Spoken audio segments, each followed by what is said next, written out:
Okay, folks, it's time to recap the latest AMA with Hearthstone developer Iksar. Some pretty interesting insights here about things to come in Hearthstone and actually some things from the past as well. So let's go ahead and jump into some of these answers from Iksar. Okay, so first up here, pretty hot topic. What's the team's opinion on deck of Lunacy?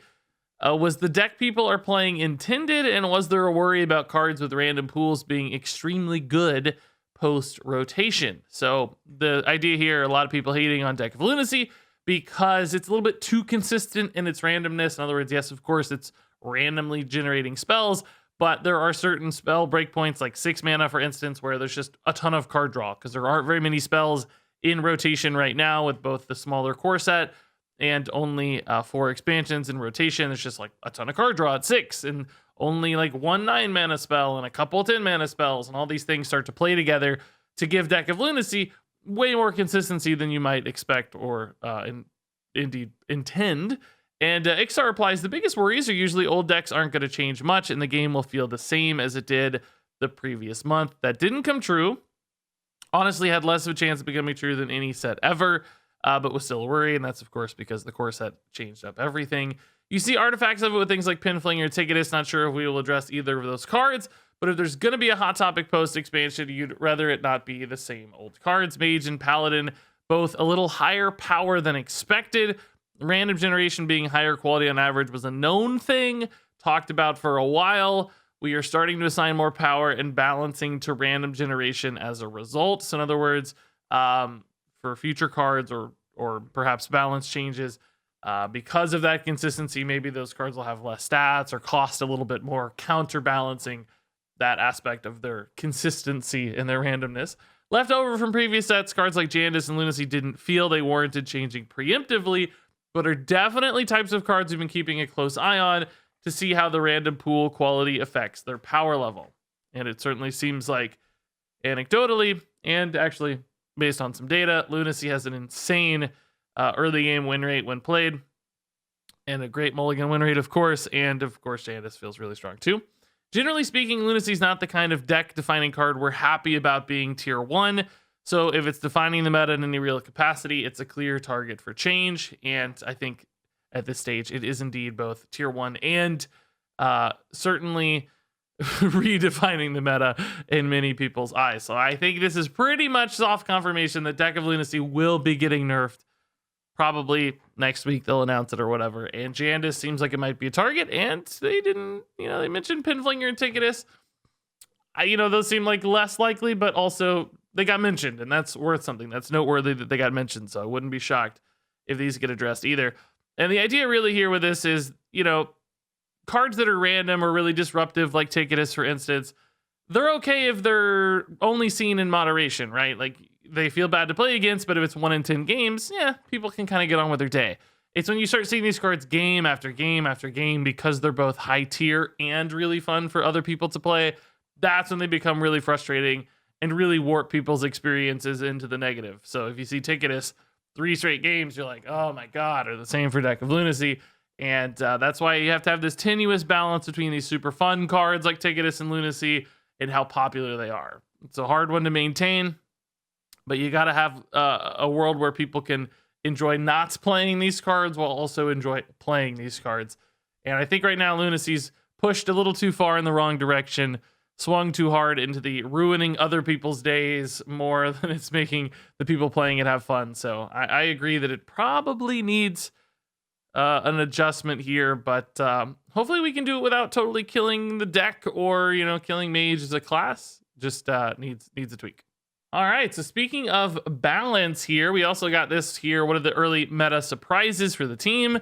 And Iksar says, we knew Paladin was going to be a player, but it's a little stronger than anticipated. Same with Mage, but to a lesser degree. Still keeping an eye on things because early metas can be punished a bit by aggro until cards are refined. I actually think aggro decks get a lot stronger as we refine them as well, because it's, each little refinement matters more when games are shorter. Basically, each little refinement can have a bigger impact. So to me, it almost feels like the opposite of what Dean says here. I think both are probably true, but I think control decks thrive more in the first week and then have a harder time later once aggro is really, really efficient. So anyway, The takeaway here is that Paladin's probably going to get nerfed based on this, and it should be right now. If you look at the data, it's got like the top 3 decks at high ranks and even at low ranks. Particularly, I just played Libram Paladin with the secret package to Legend, and I only lost 1 game. It was just the easiest Legend climb I've ever had. It was absolutely ridiculous. This is one of the earliest Legends I've ever had. It was April 2nd, so day 2 I hit Legend. I usually hit Legend like the last day of the month. This was absurdly easy.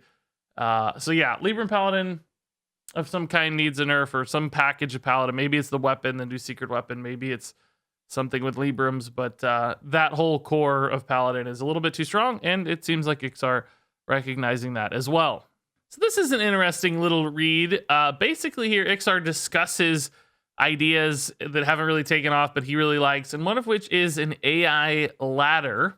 He always thought it'd be nice to have a place for people to play, standard Hearthstone basically, but instead of against opponents, you get to play against an AI instead. Because right now, the sort of single player experience of Hearthstone is limited to adventures, dungeon runs, etc.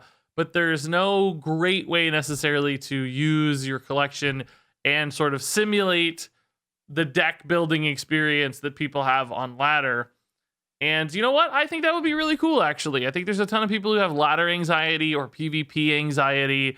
They hate playing against humans. They just want to chill and not have any like pressure or any thought of, anybody else beating them, or, any sort of conflict at all, which, that's not me, but I get it. People are like that. Some people just want that chill experience. And I think having an AI ladder would be cool. And does it split the player base? I mean, theoretically, but that might capture people who weren't otherwise playing, and it gives them a different experience playing a, simulated Hearthstone meta. So they're kind of seeing the same sorts of decks and experiences everybody else is, but against AI. So I thought this was just a cool little idea that I'd love to have in the game. I'm sure it would take a little bit of work, but maybe not that much since the AI already exists, the ladder setup already exists. So that would be cool if Blizzard added this. I'm curious if any of you would play against AI instead of against fellow humans. I would personally never ever do it, but I would still like it to exist. So this one here is a good little note. Basically, the question is, will patch cycles be as aggressive, or do you want to lean away from influencing the game too much? And Iksar says they will make as many or more regular changes moving forward. They want to continuously update the game. Back in the day, it would take 6 months to get nerfs. Nowadays, we can get them sometimes inside of a week or two. And sounds like more regular updates and balance changes are the goal.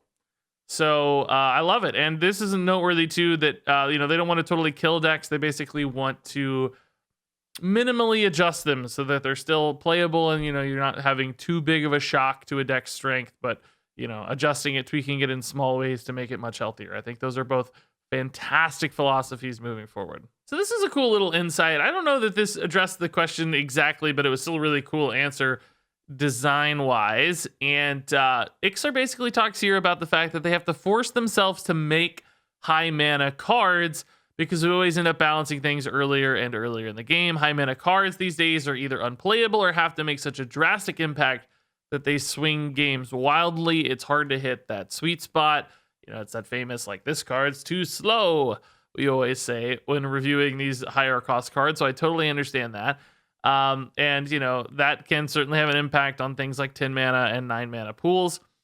And Iksar, and by the way, on this note, we did see this expansion on very, very few high cost cards. So we are seeing this reflected in reality too. They haven't printed that many high cost cards this set. And Dean says they want to make more high cost cards. It's just more difficult than a low cost card. And then he also talks about this, which is cool. We fall into the trap of making too many stat lines that are basically attack, and then the health is the attack +2 or +3. So, 3 5s, 4 6s, all these basic stat lines we kind of see repeatedly over and over again in Hearthstone. And he wants to switch it up and have more stat lines, which I think is fantastic. I get sick of the same boring stat lines all the time too, because what happens is if everything's a 3-5 or a 5-5, you start seeing the same play patterns repeated as far as like how trades are interacting, how spells are, hitting.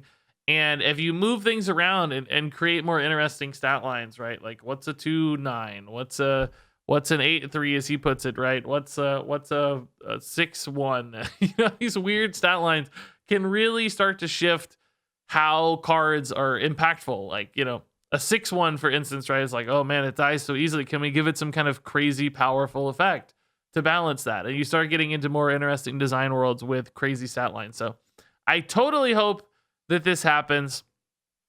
I would love a mix up of more stat lines. Yeah, I guess he does answer the question here at the end, actually. I didn't think he addressed it much, but he totally does. So yeah, more individuality and making games more unexpected. That's awesome.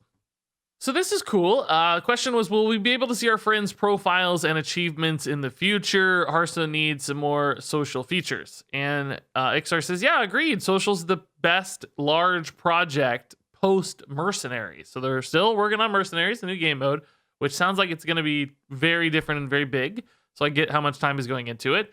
And then after that, they're going to tackle social, it sounds like, instead of maybe another gigantic game mode. And I actually really like this. I feel like Hearthstone feels like a very isolated game sometimes. Like, yeah, you're playing against opponents, but it feels like you're totally alone in Hearthstone.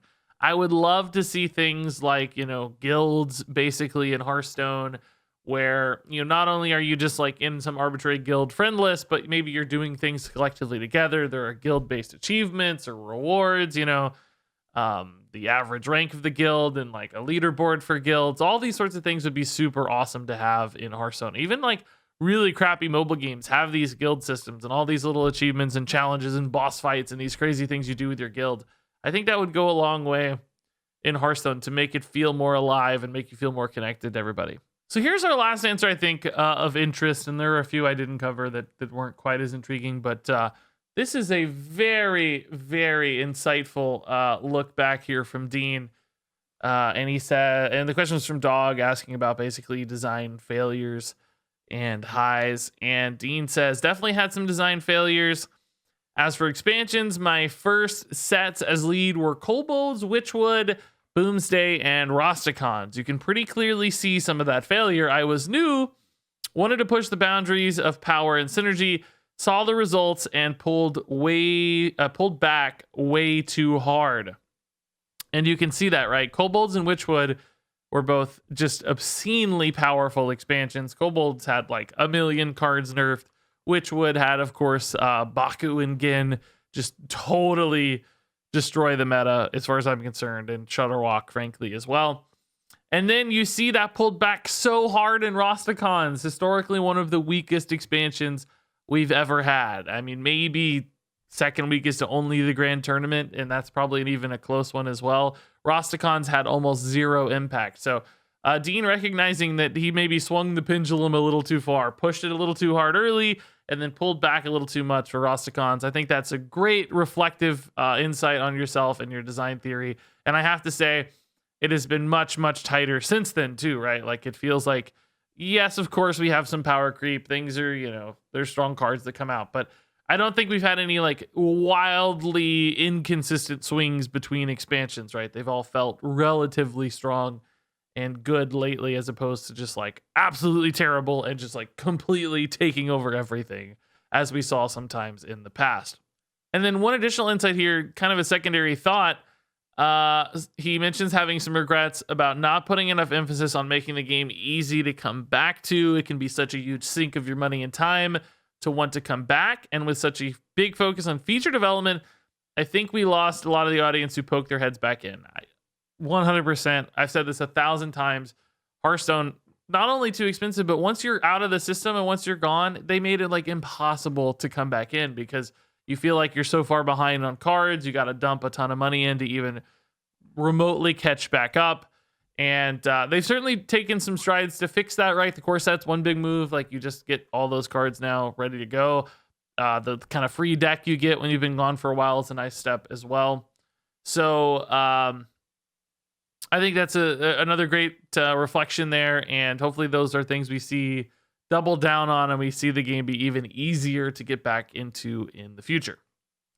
And then, of course, he talks about Corridor Creeper being super duper OP. And there you go. That wraps it up for this AMA. So, I mean, the big news really is, looks like some nerfs are coming probably next week. He mentioned they're going to have a meeting, I think, to review balance next week. We'll probably put out a video or two talking about what I think specifically could be nerfed and maybe how. but also just some great thoughts on Hearthstone design and looking back at some of the mistakes and successes of Hearthstone as well. So if you don't check in on these AMAs every week, they're pretty darn cool, I have to say. So go give Iksar a follow. There'll be a link in the description to this tweet thread as well if you want to read every single word and detail. I just covered the things that were most interesting to me. All that said, curious to hear your thoughts on all these takes from Iksar and more. So thanks much for watching, and until next time, game on.